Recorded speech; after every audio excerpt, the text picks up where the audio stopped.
Aloha and mahalo for tuning in to Transform Hawaii Government's Digital Talk Story. My name is Christine Sakuda, the Executive Director of Transform Hawaii Government. And on the call today, it is my pleasure to be talking story with Georja Skinner, Chief Officer of Creative Industries Division in the Department of Business, Economic Development, and Tourism. Welcome, Georja. Oh, thank you so much, Christine, for inviting me to be on today. And I love this series, so thank you so much for making creative industries at DBEDT part of it. Thank you. And why don't we start off with maybe a brief description of what creative industries does? I mean, sometimes creative industry and state government are not necessarily found in the same sentence. So please provide some insight to our coalition members on the nature of the work. Sure. Well, thank you for that. You know, we really are, I think, a startup within DBEDT. DBEDT has a long history of many, many great outreach projects, but this was established in 2003 as an agency to really look at the strength of all of the creative sectors and cultural sectors together and what they mean to a diversification of our economy. So, for example, we oversee the business development of the arts, culture, music, film, digital media, interactive media, media that hasn't been invented yet, virtual reality and all of those things. And it's really our mission to be able to strengthen the local creatives in the sense of be smart about your business, protect your local IP, while at the same time having a film office that handles management of all of the productions that come from offshore. There's a very dynamic and very diverse division. And one of the things that's very exciting about it is that we've made a lot of progress. And I think to your point about transforming the way that we do business within the state government. Well, thank you for that. And who would have thought of the breadth and depth of the work that your office does? And it's exciting to hear that there is investments within something like the creative division. And it sounds like you work very fluidly with technology and innovation. And yes, as we come out of the pandemic, or I don't know if I can say we're coming out because we're still sort of in it, but as we continue to emerge from the pandemic, and in light of the lessons learned that we've had on the value and the importance of digital infrastructure, technology infrastructure, public access to government services, are there any insights that you can share from your division that you'd like to share with the coalition? Oh, absolutely. I mean, I think as you see here in the background where I am today at the Entrepreneur Sandbox, and the partnership that many people, you know, kind of scratch their head initially, like, why is creative working with HTDC? Like, how does this really work? But if you look back through history, great inventors like Einstein, Farnsworth, and many others really achieved what they did in their own development of groundbreaking work with that idea or creative thought married with the engineering or technology know-how to bring that to the world. And so our philosophy at Creative Industries and DBEDT is that creativity and technology together equal innovation. And that's going to transform the landscape of Hawaii's entire economic future. It's so important right now to be able to offer facilities like this to local businesses as well as creatives. You can do all kinds of production here in our Ideate studio, which is part of a creative space initiative statewide. And speaking of transforming and looking at digital landscape of digital equity and the things that are important about that, you know, your members may be interested to know that in partnership with both the True Initiative and the Hawaii State Library System, we're looking at how do we deploy similar micro-size situations like this, a creative space where you can tape, record your kapuna, and do things of that nature while also training people in business. So that's an example of transforming Hawaii government in a way that you wouldn't expect. That is, and I love the equation that you mentioned. Hopefully I got it right, which is creativity plus technology equals innovation. And yes, the library system, Stacey Aldridge and the library, the state librarian and her system have become a focal point and hub of community activity. How can we help to support the community through venues like that. And so I look forward to hearing more about that collaboration moving forward. Yes, it's so important, because when you look at the landscape of the state and how we are separated by thankfully wonderful water, it is something that will help communities in many ways, whether it's a traditional Hawaiian community, for example, in Hana, or any of the other areas, Nanakuli in Oahu, for example. But really bringing these resources, because what the pandemic, I think, taught everybody in business and even education is that there's a new way that we have to work together to be able to transform everything that we do in Hawaii to be more resilient for ourselves first and visitors second. Thank you. Thank you, Georgia. And one question that I have for you related to innovation is, given the intense focus that your division has on creativity plus technology equals innovation, what advice would you give to the other departments? As you may know, other state departments are getting ready to embark on a whole plethora of IT infrastructure, technology modernization work. And some departments are much more familiar with managing big modernization projects than others. Technology can be very disruptive. What advice do you have for your colleagues in other departments and their staff, and just sort of managing just the disruption of technology modernization? Well, I think it's a very important question, because on the surface, it looks like it's disruption, but really what you're doing is you're engaging in a brand new conversation with different languages that you've never maybe experienced before. So for other departments, what would be an advantage is to really find those people on your team who have an inclination with technology, make them your partner. Even if you're the manager or an administrator like I am of the division, you know that there are certain people that adapt well to it, and they will bring other team members along. I think it's key to listen to the community that you're going to serve first.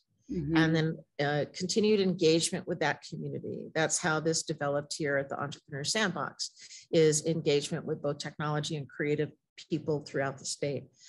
Same thing with that long-term view of, it's not going to be more complicated. It's actually going to transition you to be more vibrant as a person that works in the government. So whether you're head of a department or otherwise, I think listening to the community, finding those like-minded people that are forward-thinking in your staff, and some may be younger than you are, and that's all good, because eventually they'll be the leaders of tomorrow and they'll see us through this transformation. So I would highly encourage people to look within their own teams first. And of course, listening is a really important skill in government. Yes, thank you. Thank you for that. And it sounds like you're very adaptive to opportunities that come your way, kind of being adaptive and innovation sort of go hand in hand together. And exactly. Do you have, secrets for success in managing change? I mean, we're kind of, there's so much change going on right now, and change by definition is disruption, something different than what you normally do. And that can catch kind of people off guard, and maybe some people feel insecure about that while others lean in. So what have you done within your department, your division, to just manage change that others could perhaps benefit from? I think it's really a core belief of mine that change equals opportunity. And the pandemic showed us that whether internally as a team, where we all were forced literally within a week to go back to our homes, to be safe, and to start working remotely, is a very new thing for government. However, there are many, many governments around the world that have been doing this, and of course, corporations. I think that what's important about pivoting or welcoming new transformation opportunities is that you look to that core belief and that focus that you have had on an initiative and look at it from a different angle. So it's almost as if, like, physically, a lot of times I will look at a spreadsheet or something, and then I will literally get up, move to another seat, and take a look at it from the other side. Same thing if you're in a conversation with community members or legislators, for example, or others. You have to understand and pause and listen carefully to the outcomes that they're looking for, right? And I will say that one of the things that was important to us in creative industries was, you know, we had the safety protocols that were important and how to bring back the film and television industry within those protocols. All of that was done remotely through conversations with the unions, Neighbor Island film offices, our film commissioner, Donnie Dawson here on the state level, and all of us looking at the Safe Way Forward documents that industry had developed. So that was a true mix. And if I could, the other thing that I think is important about this digital frontier, which has been here for a long time, but I welcome all of the major transformations happening right now, is that one industry that knows that best is any creative industry. Mm-hmm. Most people have been doing a lot of remote work for people in New Zealand and Australia long before the pandemic. So it is critical, and Hollywood. So it's critical that we build up that workforce here. And so for me, the disruption created an opportunity to beef up our focus in that area. Yeah. And I suspect this is old hat stuff for you. Just a different kind of challenge, a different kind of opportunity. Oh, yeah. Well, because certainly coming on board in the beginning, you know, I think my charge was really not just the administrator in managing a division, but also managing expectations, defining what is creative industries, tracking that, and then build programs on top of it to be able to make a difference, like Creative Lab Hawaii. And I think that those things are really critical in my mindset. I've always been able to pivot well. I thank my parents for that. I think by making me do dance classes, art classes, you know, filmmaking and all of it. Wow. You have to have a good Swiss Army knife to be able to navigate today. And that's what I think initiatives like the True Initiative, Hawaii Executive Collaborative, and Transform Hawaii Government are doing. Yeah. Well, thank you. Thank you, Georgia. I really appreciate that. And I guess if people want to find out more about the nature of the work that you do and that your division does, where can they go to find out more information? Oh, sure. You can go to our cid.hawaii.gov website. We're also linked to the main DBED website. And you also can take a look at our Creative Industries Creative Lab initiative, which is creativelab.hawaii.gov, or ideate.org right here at Entrepreneur Sandbox in Kaka'ako. That sounds like a great commercial. Well, there you go. Well, thank you for that. And, you know, when we look at the next year, there's a lot of federal funding that continues to come into Hawaii. Once in a lifetime opportunity to invest in some of the core infrastructure, however we define that, in order to really provide that foundation for everything else to thrive. You know, I guess two questions as we wrap up is, what would you like the coalition, how can the coalition help support this effort? How can the public help support this effort, you know, that you're doing? And what's sort of emerging heading, you know, with everything that's going on with the federal funding kind of coming in and the pandemic going, when you look into 2022, what's kind of emerging as priorities that you're excited about?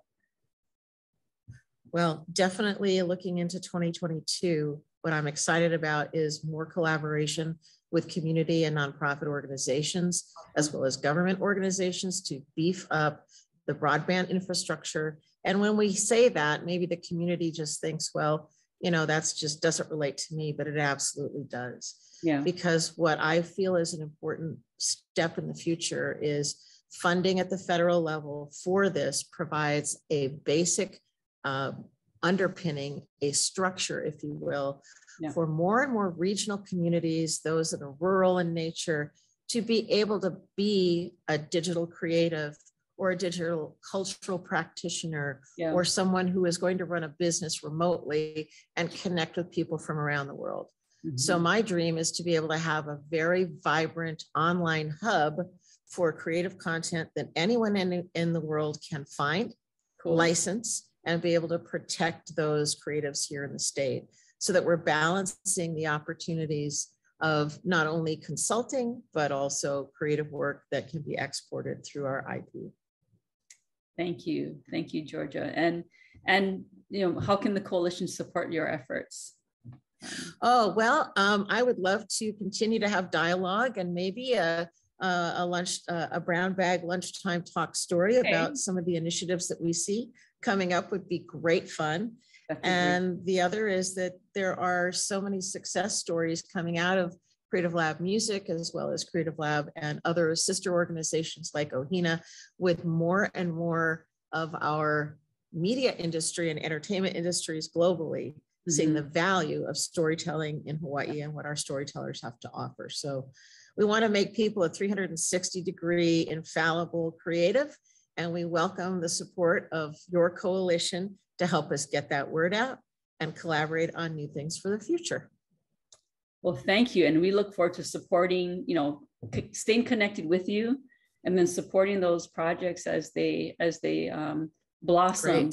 So well, I'm telling you, they will. And especially in the workforce development area with remote workforce, that would be one to tackle right away, because I think that is something top of mind. And before you build infrastructure, you need to build the talent base and make the reason for it. So we'll count on following up about that. How's that sound? That sounds great. Thank you. Thank you so much, Georgia, for joining Well, thank you today. And mahalo to everyone for watching. And until next time, take care. Aloha, everyone. Aloha.